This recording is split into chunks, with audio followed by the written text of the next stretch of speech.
Mais la mise en scène a été faite pour lui. Pour le Hezbollah. Le grand drame a été fait pour lui lui donner une échelle de descente de l'arbre sur lequel les Iraniens l'ont mis dessus.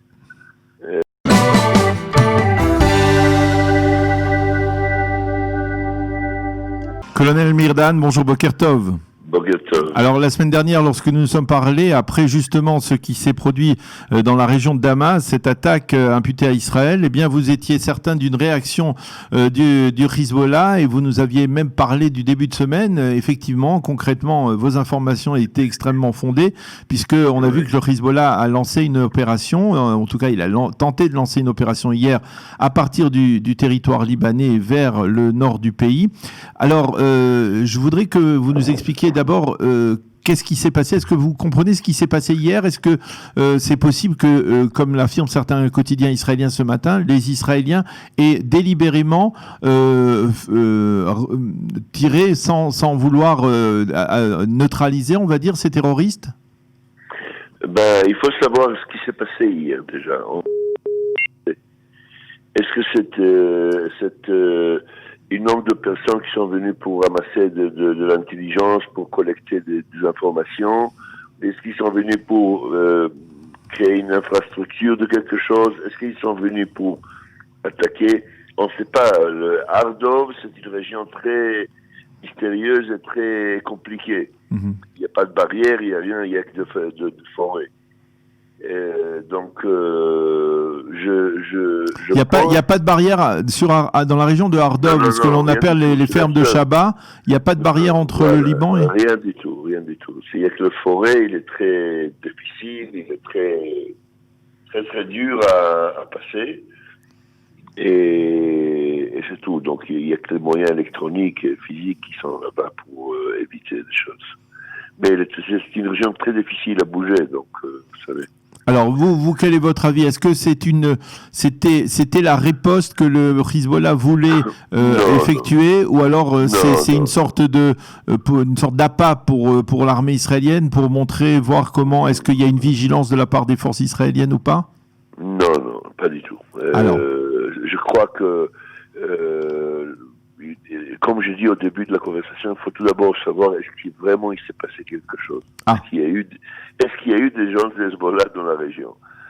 C'est une grande question. Parce que le Hezbollah dit qu'il n'y a pas eu de chose, il n'y a pas eu d'attaque de sa part, que c'est une mise en scène de l'armée israélienne.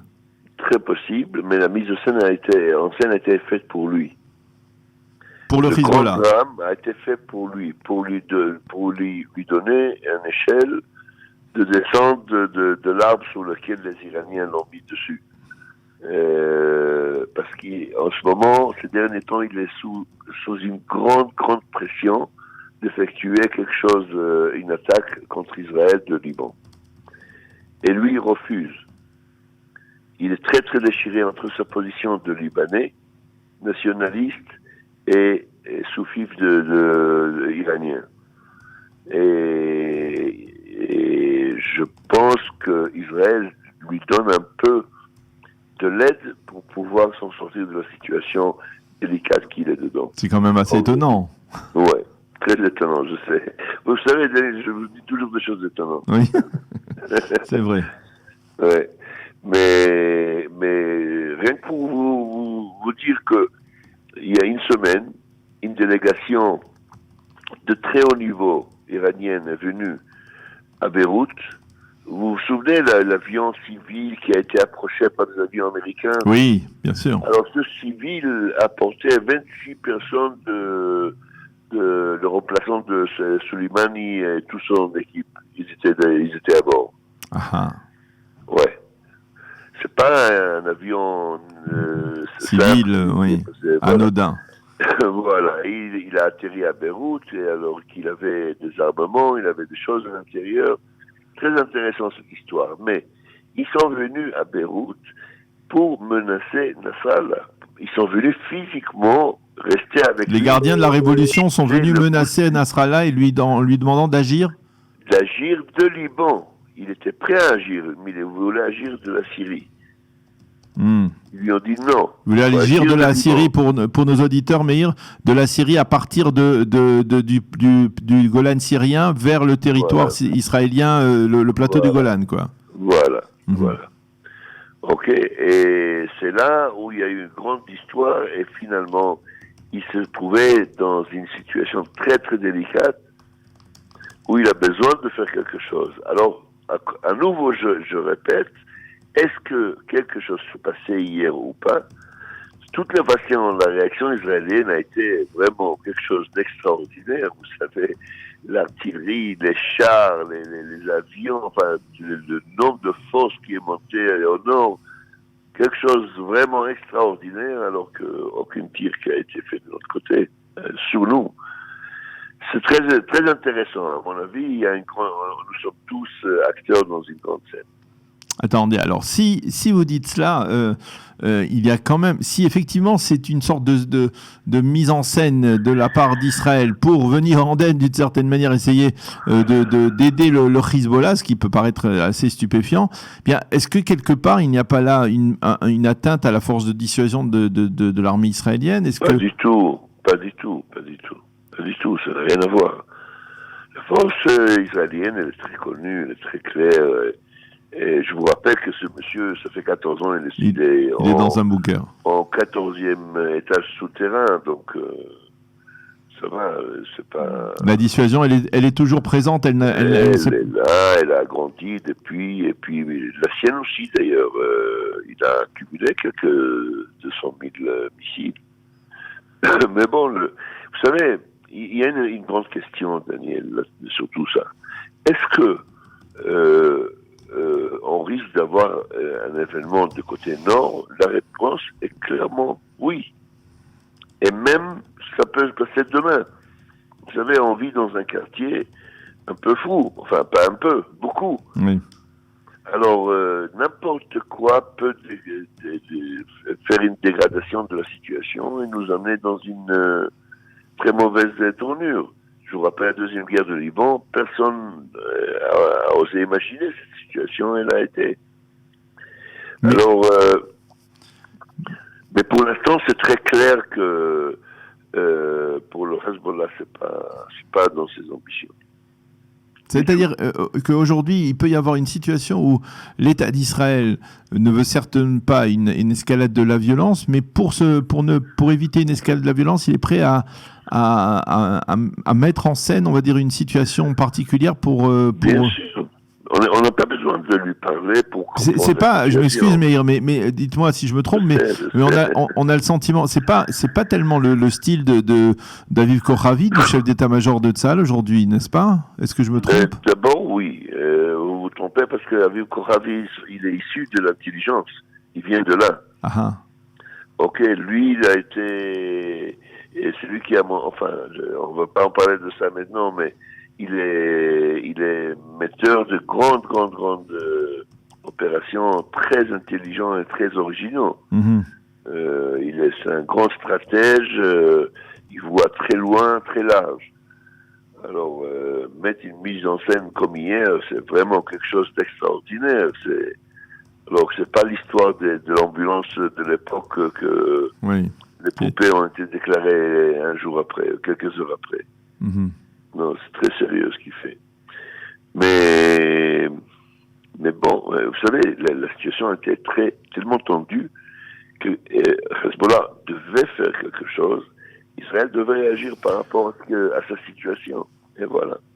Alors maintenant, c'est-à-dire si effectivement c'est la situation dans le long de la frontière entre Israël et le Liban, est-ce que parallèlement, pourquoi finalement le Hezbollah ne serait pas intéressé lui aussi à essayer de faire chauffer la frontière entre Israël et la Syrie, justement comme on le disait sur le plateau du Golan, parce que finalement sur place, on sait qu'il y a des forces syriennes. Il y a quelques jours, ça a été fait.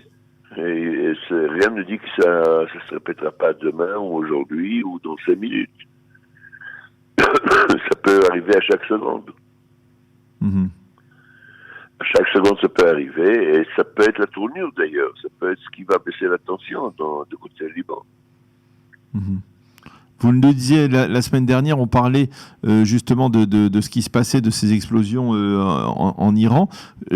Quelle est l'option aujourd'hui des Iraniens, c'est-à-dire par rapport à leur bras avancé, qui est le Hezbollah, le long de la frontière avec Israël? Est-ce qu'ils... Ce que l'on est en train de voir, cette pression dont vous nous parliez en direction du Hezbollah, c'est lié à ces explosions, c'est lié à ces opérations menées imputées en Russie à Israël. Oui, mais ça fait 4 ans que ça se passe. 5 ans que ça se passe, ces explosions. L'Iran reçoit des coups un sur l'autre sans arrêt ces dernières années, sans pouvoir réagir. Alors ils ont avalé la chose en attendant qu'ils construisent ce qu'ils veulent construire là-bas, mais Israël ne les a pas laissé faire. Aujourd'hui, toutes les milices iraniennes qui ont été montées en Syrie ont quasiment caduques, n'existent presque plus. Aujourd'hui, les forces, entre guillemets, iraniennes, c'est que des officiers qui essayent de gérer quelques opérations sur place et quelques infrastructures. Vous dites toutes les infrastructures, on va dire des milices pro-iraniennes qui ont été déployées sur le plateau du Golan, dans la région de Kounetra, etc. Elles ont été démantelées, elles ont été détruites? Pas à 100%, mais leur présence n'est pas quelque chose massif ou qui fait trop de pensée. Mais on est en ces jours-ci. Tout ça, il faut comprendre, Daniel, c'est que ce qui s'est passé en Iran ce dernier mois, apparemment, a été quelque chose de sérieux. Ils agissent comme des fous. Et ça c'est pas iranien du tout. En général, les Iraniens mangent leur vengeance en plat froid. Et donc, si je devais vous demander une estimation, on est en juillet aujourd'hui, juillet 2020, on se souvient de la seconde guerre du Liban, donc c'était en juillet 2006. Est-ce que vous avez le sentiment que cette frontière peut s'embraser au point, parce que si vous nous dites que les Iraniens sont devenus fous, eh bien, cela peut sous-entendre que l'on peut se retrouver dans une confrontation militaire d'envergure dans cette région. Est-ce que vous pensez que c'est un scénario possible dans les prochains jours, les prochaines semaines? À chaque seconde, les 14 dernières années et les 14 prochaines années. Chaque seconde. Oui. Je vous dis, on vit dans un quartier de fous. Rien de logique se passe là-bas. Alors, tout peut arriver, mais je vous rappelle encore une fois, 2 chefs d'état-major l'ont dit et l'ont répété 20 000 fois. Il n'y aura plus la 3e guerre de Liban. Il y aura la dernière guerre de Liban. Ça veut dire? Ça veut dire que ça va être la destruction du Liban. On ne peut pas se permettre ces 200 000 missiles sortir envers Israël. Alors ils peuvent s'abriter autant qu'ils veulent auprès des civils, dans tous les villages, dans toutes les villes libanaises, mais si le Liban n'est pas prêt d'assumer leur souveraineté, Israël serait là pour détruire complètement ses infrastructures. Et je peux vous dire que les plans le disent très clair. Je peux pas vous dévoiler des choses précises. Croyez-moi, ça figure très clair dans les plans. Mais non, les politiques, tu sais, c'est autre chose, Daniel. Oui, bien sûr. Eh bien, on a bien compris, même si on est obligé de comprendre à demi-mot certaines de vos affirmations. Colonel Myrdan, merci beaucoup d'avoir été avec nous ce matin, de nous avoir renseigné, et c'est le cas de le dire au sens propre, au sens figuré, sur ce qui se passe dans le nord du pays. Merci d'avoir été avec nous. Bonne journée. Merci, Daniel. Shalom, shalom. Shalom.